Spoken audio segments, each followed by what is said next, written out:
'30 ta motordan deylik. Bitta ikkita nito chiqib qoladi. Yo 40 ta motordan deylik. Bitta ikkita nito chiqib qolganda o'zi saralanib olib kelingandan ham keyin ba'zi nito chiqib qolgan holatlari bo'ladi yoki ba'zida klientlarimizni qayerdir mashinasi, yurib turgan mashinasi buziladi, o'zlarining mashinasi. Shunda biz ana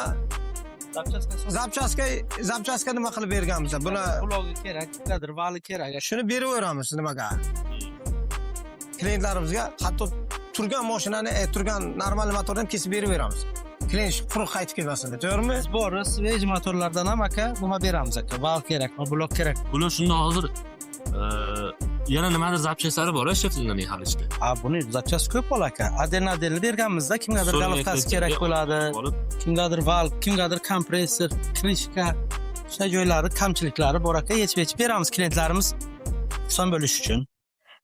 Klientlarimiz quruq qaytib ketmasligi uchun. Tushunarli. Zapchasi kerak bo'ladigan bo'lsa, raqamlarga telefon qilsangiz, любое время sizlarga topib berishadi. Hamma zapchasalarimiz xudo xolisi, mana bor ekan.